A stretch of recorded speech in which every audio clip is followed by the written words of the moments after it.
Bonjour à tous, donc je vais commencer. Bienvenue à cette matinale dédiée à l'IA générative. Voilà, donc il va y avoir plusieurs temps ce matin. Un temps de présentation où les différents intervenants vont avoir un petit moment pour se présenter et vous expliquer ce qu'ils font d'ailleurs depuis, pour certains, plusieurs années, voire des dizaines d'années. Donc ça va être hyper intéressant aussi de creuser avec eux leur positionnement, leur réflexion.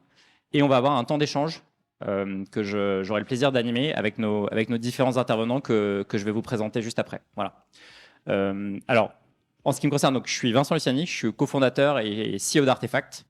J'ai monté Artefact il y a 10 ans avec mes associés que j'ai croisés, que je salue dans la salle. Donc, lorsque j'ai créé Artefact il y a quelques années, on a créé Artefact sur le principe de déployer l'intelligence artificielle sur le marketing et le parcours client. Et un des tout premiers cas d'usage qu'on voulait mettre en place à l'époque, ça a été des chatbots. Et en fait, on a rapidement été assez frustrés parce qu'on s'est rendu compte finalement que c'était très déterministe. C'était un peu comme un arbre. Et en fait, il fallait imaginer toutes les ramifications, toutes les branches, toutes les feuilles de l'arbre, imaginer tous les scénarios un par un. Et donc finalement, ce qui sortait, c'était que ce qu'on arrivait à rentrer. Donc on a été rapidement, et je pense qu'on n'est pas les seuls à avoir constaté, on a été rapidement un peu déçus de finalement ce fonctionnement des intelligences artificielles à l'époque. Je dirais qu'aujourd'hui, et peut-être pour la première fois, on atteint un vrai niveau de stade d'interaction entre l'homme et la machine qui fait sans doute pour beaucoup penser qu'enfin on a atteint le test de Turing. Et ça sera, je pense, une question qu'on aura l'occasion de débattre ce matin. On peut dire en tout cas qu'il y a une vraie forme d'intelligence qui est en train d'émerger de ces technologies et de ces algorithmes, même si la communauté scientifique est encore très divisée. Est-ce une vraie intelligence? Est-ce que finalement c'est une évolution des modèles qu'on a déjà eus? Il y a encore des partages dans la communauté. Tous les scientifiques ne sont pas d'accord. Ce qui est certain, c'est que ces technologies vont avoir un impact très fort, et notamment un impact fort au sein des entreprises. Et vous êtes nombreux, je pense, ce matin à vous être déplacés parce que finalement, vous sentez qu'il va y avoir un impact très important. Si je fais une petite rétrospective de l'intelligence artificielle ces dernières années, ce qu'on a eu, c'était des choses qui étaient finalement assez déterministes, augmentées par du machine learning.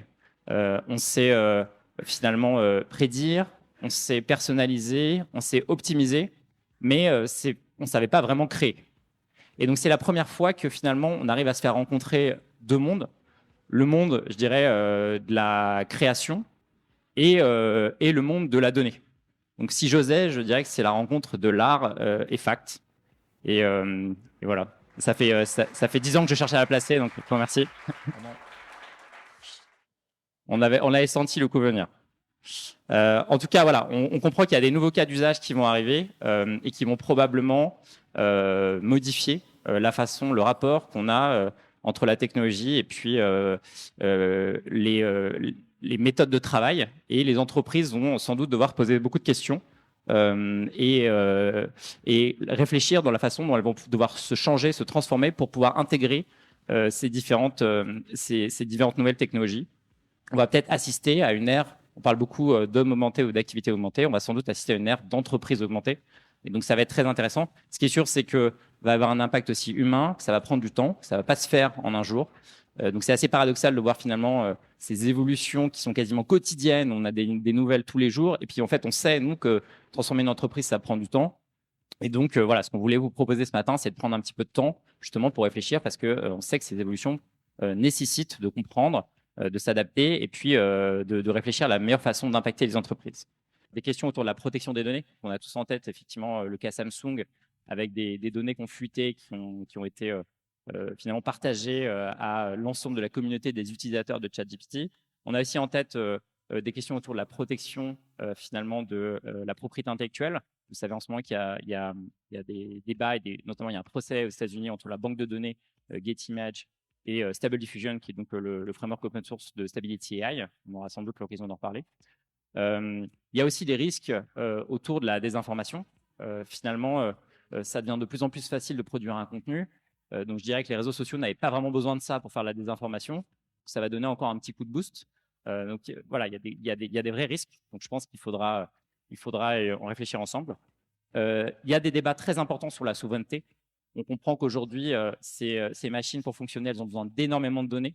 Elles ont besoin d'énormément de puissance de calcul. pour l'entraînement, mais aussi pour l'inférence, ce qui renforce encore le poids, et ils n'en avaient pas non plus besoin des GAFA. Et donc, quid du positionnement aussi de l'Europe sur ce sujet. Et donc, on a la chance d'avoir aujourd'hui, ce matin, la présence de membres qui ont participé à élaborer la régulation. Donc, on a l'occasion d'en discuter. Même si voilà, les GAFA sont partenaires, je vois quelques-uns dans la salle que je salue. Quand même faire attention. Et enfin, des questions sur l'évolution de ces modèles, qui là aussi divisent la communauté scientifique sur les coûts, notamment sur le coût carbone. Vous savez que ces modèles, lorsqu'ils s'entraînent et aussi en inférence, ils consomment beaucoup d'électricité et donc leur impact carbone est loin d'être nul. Sur leur efficacité aussi, donc on parlera des problèmes d'hallucination, qui sont des vrais problèmes structurels à ces modèles et qu'on ne pourra pas modifier en finalement rajoutant des paramètres. Donc il y a une question sur finalement l'évolution de ces modèles et leur adaptation au monde de l'entreprise qui a besoin d'être absolument précis. On ne peut pas laisser de place au hasard.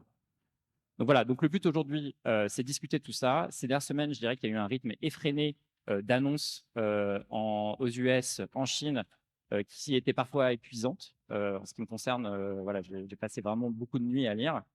Et donc, ce qu'on vous propose, c'est de prendre un petit temps de recul pour finalement comprendre où est-ce qu'on en est, l'impact, comprendre aussi ce qui ne va pas changer, hein, parce que finalement, c'est, comme je le disais tout à l'heure, ça prend du temps, ça ne peut pas se faire en une nuit. Et donc, de réfléchir, notamment pour les entreprises, savoir comment mieux se positionner pour avancer sur ces sujets. Je pense que face à toutes ces questions, la bonne réponse, c'est de regarder. Il ne faut pas se braquer face au changement, évidemment. Il faut être ouvert, il faut se former, il faut aller de l'avant et surtout, il ne faut pas s'arrêter. Hein. Il faut continuer à faire de la recherche, notamment la recherche, donc bien sûr technologique, mais aussi la recherche en gestion, en théorie des entreprises, la recherche humaine, pour finalement savoir comment se positionner face à tous ces changements, qui sont aussi des changements, je dirais, humains. Donc pour débattre aujourd'hui, voilà, j'ai le plaisir d'accueillir mes intervenants de ce matin, que je vais vous présenter avec grand plaisir ce matin. Donc on a la chance d'avoir des gens qui représentent l'ensemble de la chaîne de la valeur sur ces sujets. Donc, je vais accueillir Igor Caron, qui est CEO et cofondateur de Lighton, que je vous demande d'accueillir ce matin, voilà, qui est précurseur sur le sujet. Vas-y, je t'en prie. Ouais. Il a créé une société en 2016 qui est une des rares sociétés françaises qui du coup, construit des modèles de base pour les IA génératives, y compris sur des LLM. Donc on est très content d'avoir une société française avec nous ce matin. On va avoir Mathieu Rouif, qui est CEO et cofondateur de Photoroom. Bienvenue Mathieu. Dont vous allez probablement entendre parler de plus en plus, qui est un des premiers aussi à avoir utilisé des modèles de base d'IA générative. Donc il utilise notamment Stable Diffusion, sur lequel il a construit un produit à la base de détourage d'images, mais maintenant vraiment pour l'ensemble de l'utilisation de la photo. On a eu l'occasion d'en discuter. Johan, voilà, qui vient de la DGE, qui est chef de projet IA au ministère de l'économie et qui est spécialiste des IA génératives. Et enfin Anan, voilà, qui est partenaire chez Artefact depuis 8 ans, qui était responsable de l'équipe Data Science chez Artefact depuis de nombreuses années, qui maintenant est en lead sur ces sujets que je vous demande aussi d'accueillir ce matin. Voilà. Bienvenue. Je me présente, je suis Hanan, je suis chez Artefact depuis 8 ans. Je m'occupais anciennement du pôle Data Science, donc je vois beaucoup de visages que je connais déjà et que je suis très content de voir aujourd'hui. Je vais essayer Enfin, c'est un sujet compliqué à traiter en 10 minutes parce que c'est le temps qu'on m'a accordé pour vous faire une introduction. Donc je vais vous inviter à faire un petit vol d'hélicoptère sur le sujet. Donc vraiment, on va essayer de survoler le tout, essayer un petit peu d'enlever le bruit, parce que comme l'a dit Vincent en introduction, il y a énormément de nouvelles, énormément de news. C'est quoi le vrai, c'est quoi le faux, c'est quoi le pertinent, c'est quoi l'inutile. J'ai essayé aujourd'hui, avec modestement, de vous apporter un éclairage dessus. Donc déjà, un premier overview sur ces modèles-là. Donc j'ai pris un focus sur les modèles textuels, mais c'est juste illustratif, c'est pour vous montrer deux éléments. Le premier, c'est que la recherche, ça prend du temps à se mettre en place et ça prend du temps aussi à devenir un produit. Donc le premier papier qui est à l'origine de tout ce qu'on voit aujourd'hui, notamment sur ChatGPT, c'est le papier de Google en 2017 qui s'appelle Attention is all you need et qui expliquait justement le modèle d'attention qui est à la base de tous les transformers, c'est donc de la majorité des modèles qu'on a aujourd'hui. Ça, c'est un premier élément, c'est de se dire aussi, parfois, ça prend du temps et c'est pour ça qu'aujourd'hui, on voit un événement, pardon, et bien sûr, on aura l'occasion d'en parler pendant la table ronde. Le deuxième élément sur lequel j'aimerais attirer votre attention, c'est L'accélération, tout simplement. Là, j'ai pas tout mis parce que sinon, il aurait fallu 10 slides. Mais les modèles, on en a tous les jours. Et on voit quand même qu'il y a de plus en plus de modèles qui capitalisent sur tout ça parce qu'on a un accès plus fort à la donnée, un accès plus fort aux infrastructures. Et on aura évidemment l'occasion d'en parler pendant la table ronde. Deuxième élément que je voulais mettre en avant, c'est l'accélération aussi en termes d'adoption. C'est assez bluffant l'adoption qu'on a pu avoir pour ChatGPT. Donc, on vous l'a comparé avec quelques technologies. Donc, par exemple, pour ChatGPT, on a eu le million d'utilisateurs qui a été atteint en 5 jours seulement. C'est quand même assez fou. Évidemment, on ne peut pas vraiment comparer ça avec Twitter parce que Twitter a été créé il y a un moment et que, évidemment, à l'époque, il n'y avait pas forcément autant de canaux digitaux, autant de réseaux sociaux, autant de smartphones. Mais quand même, ça met en avant en fait que cet outil-là en fait, a démocratisé tout simplement l'accessibilité à l'IA et c'est à des chiffres qui sont assez impressionnants. Autre chiffre aussi sur la démocratisation que je voulais mettre en avant avec vous, c'est donc là j'ai pris les chiffres qu'on a sur Azure OpenAI. Pour vous illustrer un petit peu aussi à quel point on a une tendance de marché sur la baisse des coûts liés à ces modèles-là, pas tellement forcément sur l'usage, mais aussi sur la capacité de pouvoir de se les accaparer. Alors, maintenant, un autre volet de la discussion, c'est le change. Vincent l'a dit en introduction, ça va pas mal changer nos habitudes. Je pense que certains d'entre vous l'ont déjà potentiellement intégré dans votre manière de travailler. Alors, on a aussi répété de cela, il faut faire attention parce que si vous travaillez avec ChatGPT, les données sont envoyées, donc peut-être réutilisées, etc. Mais on en parlera tout à l'heure. Je ne vais pas forcément tout traiter tout de suite, mais ce qui est important, c'est de comprendre que ça va forcément profondément changer nos usages. Chez Artefact, on aime bien dire que ça ne va pas tuer des métiers, ça va augmenter l'humain qui travaille avec. Et donc, on en discutera pendant la table ronde de comment en fait traiter cette thématique-là, comment accompagner les collaborateurs, comment vivre cette transition-là, et aussi ne pas se fier à toutes les news qu'on entend. Donc là, je vous ai mis une étude de Goldman Sachs qui dit que je crois qu'aujourd'hui, si on projette, on arriverait à 300 millions de chômeurs. C'est important de se dire qu'il y a 3 stages d'intégration de ce modèle dans votre écosystème. Il y a vraiment 3 niveaux. Ça ne veut pas dire qu'il y en a un qui est meilleur que l'autre. C'est vraiment qu'en fait, chacun a ses pros et cons. On en parlera par la suite. Mais grosso modo, vous allez avoir le premier niveau qui est je prends un modèle tel quel et je le branche à mes données. Donc, si je dois imaginer, je prends une prise USB, je branche ce modèle à mes données. Le modèle n'est pas touché. Il peut juste se nourrir de sources externes et en fait, du coup, contextualiser les données de mon entreprise à travers le LLM. Le deuxième niveau, c'est je reprends le modèle et je le réentraîne un petit peu. Donc, je l'affine. Et donc ça va véritablement servir quand vous voulez, par exemple, prendre ce modèle-là et l'adapter à une tâche extrêmement spécifique de votre entreprise. Demain, vous voulez lancer, par exemple, un analyste, un modèle pour analyser les réseaux sociaux de votre entreprise avec un vocabulaire très spécifique. Là, potentiellement, ce sera plus intéressant parce que le LLM est beaucoup plus global. Et donc là, on va spécifier l'algorithme. Et le troisième niveau, donc on va le voir tout à l'heure aussi, c'est en fait vous êtes dans un secteur extrêmement spécifique, donc je ne sais pas moi dans le healthcare ou dans la finance, vous avez un vocabulaire extrêmement riche, vous avez des énormes volumes de data et vous voulez construire un modèle spécifique à votre entreprise, à votre industrie, à vos problématiques. Et là, du coup, on est sur un nouveau paradigme et là, on réentraîne un modèle. Donc ça, on a vu aussi quelques exemples dans l'actualité. Donc les 2 modèles qu'on voit le plus apparaître aujourd'hui parce que ah oui, un aspect que je n'ai pas forcément discuté, mais qui est très important, c'est que ça n'a pas le même prix non plus. Donc, c'est pour ça qu'il y a 3 niveaux. Donc, le niveau de contextualisation, ça coûte quasiment rien. Le niveau de spécialisation, on est autour de la dizaine de K dollars. Et le troisième niveau, on est sur plusieurs millions. Donc, évidemment que aussi, c'est un paramètre à prendre en compte dans votre stratégie de déploiement et de choix du modèle. Donc, les 2 premiers que je vous ai montrés tout à l'heure, à savoir la contextualisation et le fine-tuning, c'est les 2 qu'on voit le plus parce que c'est les 2 qui coûtent le moins cher aussi. Donc, c'est 2 qu'on peut tester le plus facilement. C'est pas facile de les comparer. Je vous montrerai par la suite en fait une grille de lecture. Mais ce qui est important de se dire, c'est qu'il y a déjà un premier aspect, ce qui est le coût. Donc, je vous disais, le fine-tuning, ça coûte de l'argent, ce qu'il faut fine-tuner. Mais en fait, quelque part, à un moment donné, vous vous y retrouvez parce que quand vous avez adapté un modèle à votre donnée, vous avez toujours moins besoin d'expliquer à votre modèle ce qu'il doit faire par rapport à un modèle que vous contextualisez. Un exemple de modèle contextualisé, c'est vous lui dites, voilà, je te donne ce texte-là. Est-ce que du coup, tu peux, par rapport à ça, me donner des recommandations à faire? Si demain, le modèle il est entraîné sur ce texte-là, on n'a plus besoin de le fournir en fait pour qu'il puisse répondre. Et donc, quelque part, la taille du prompt diminue et donc le coût associé à la requête diminue aussi. Donc, c'est là aussi où c'est important de se dire que c'est pas, il y a aussi un choix de coût et un choix aussi d'amortissement de l'entraînement des modèles qui se fait. Donc là, Je vous ai illustré ça avec un modèle GPT-3, ADA, sur 6 mois de hosting, 48 heures de fine-tuning. Bon, j'ai pris plein d'hypothèses, c'est pas le plus important. Le plus important, c'est de se dire qu'il y a un trade-off à faire, il faut toujours se poser toutes les questions nécessaires pour arriver à ça. Le deuxième aspect, donc j'ai pris un exemple de nos amis d'Orange Bank avec qui on avait pu échanger dans les précédentes semaines sur en fait un modèle de FAQ. Donc on a avec eux montré si on prenait les modèles, la donnée FAQ de leur site et si on la mettait dans une IA, qu'on arrivait à faire un espèce de FAQ++, qu'est-ce que ça donnerait avec du fine-tuning et qu'est-ce que ça donnerait avec la contextualisation. Ce qu'on voit en fait, c'est que le fine-tuning, alors c'est petit, je sais pas si vous arrivez vraiment à lire, mais si vous arrivez à lire, en tout cas, c'est un peu du charabia. On n'arrive pas vraiment à comprendre qu'est-ce que le modèle propose en fait comme solution. Alors que quand on regarde le prompt engineering, alors là pour le coup c'est hyper clair, on a même la source du site Orange, donc c'est parfait.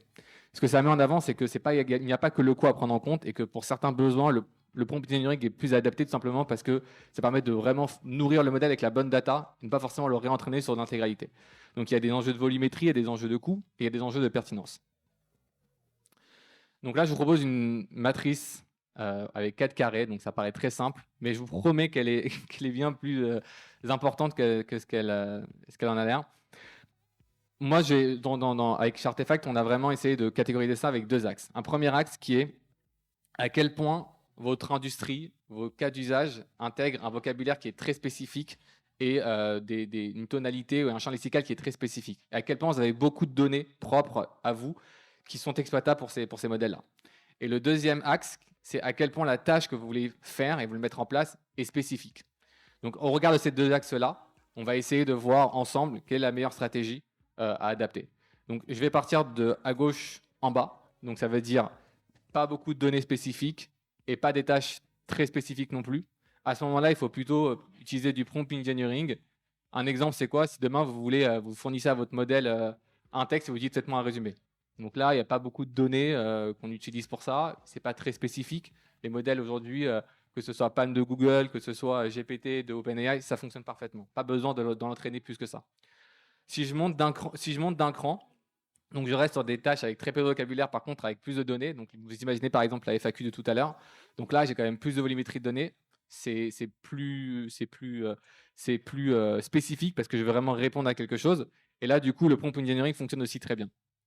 Donc maintenant, une fois qu'on a cet axe vertical qui est bien clair, on se dit qu'est-ce qui se passe si demain j'ai plus de données? J'ai plein de données de mon entreprise avec un vocabulaire très spécifique. Quelle stratégie adopter? Là, du coup, il faut plutôt aller soit sur du fine-tuning si vous voulez sur une tâche qui est très étroite. Donc par exemple, vous prenez ChatGPT, vous le connaissez tous. ChatGPT, c'est un modèle fine-tuné de GPT. C'est un modèle de GPT qui a été entraîné pour faire du chat en fait. Donc on prend un modèle comme le GPT qui est très large, qui peut faire plein de choses, on le spécialise dans du chat, ça donne ChatGPT. Donc là, si on veut fine-tuner un modèle pour une tâche très spécifique, donc l'analyse des réseaux sociaux, le sentiment, l'analyse, le chat, on va plutôt aller sur du fine-tuning. Par contre, maintenant, si vous voulez aller l'exemple où vous avez beaucoup de données et des tâches extrêmement larges, là, vous prenez l'exemple de Bloomberg qui a créé son propre modèle de LLM spécialisé pour la finance. Donc là, c'est parce que ça fait plein de choses dans la finance, avec plein de volumétrie de données très spécifiques à la finance sur lesquelles Bloomberg a pu entraîner l'algorithme. Je vais aller super vite parce que je vois que le temps file. Donc, je vais vous donner les insights. Je vais essayer de bombarder dessus. Mais premier aspect sur la performance, c'est qu'on arrive aussi à un plateau. Donc, Sam Altman a fait une interview il y a quelques jours où il disait que non, OpenAI ne développe pas GPT-5. Alors, est-ce que c'est vrai ou pas? Je vous laisse juger de la véracité de cette information. Très probablement qu'ils y réfléchissent, mais en tout cas, ce que ça met en avant aussi, c'est qu'aujourd'hui, on n'exploite pas déjà assez bien les modèles et que l'enjeu n'est plus forcément sur la performance pure. Deuxième insight, c'est que ce qui va venir après, c'est l'intégration des modèles. C'est comment je les intègre dans une entreprise. Donc, je ne sais pas si vous avez entendu parler du projet AutoGPT. Donc, c'est un projet sur GitHub qui est sorti il y a un peu plus d'1 mois. Aujourd'hui, on est déjà à 96 000 stars, donc c'est juste énorme le buzz que ça a fait. Donc AutoGPT, c'est un agent autonome que vous pouvez en fait prompter en disant ouais, j'aimerais bien que tu me crées une startup sur telle thématique, et en fait lui il va vous dire ok, voilà les tâches, et il va automatiser un certain nombre d'actions. Donc c'est un espèce d'agent autonome, c'est le Jarvis, c'est l'agent d'Iron Man en fait à qui vous posez plein de questions et qui peut tout faire. Alors c'est un projet qui a 1 mois, ne lui en demandez pas trop, soyez indulgents avec lui, mais c'est les prémices en fait des agents autonomes qu'on peut commencer à vraiment intégrer dans des process. Donc c'est là vraiment le next wave, c'est plus que le chat, c'est vraiment les agents autonomes.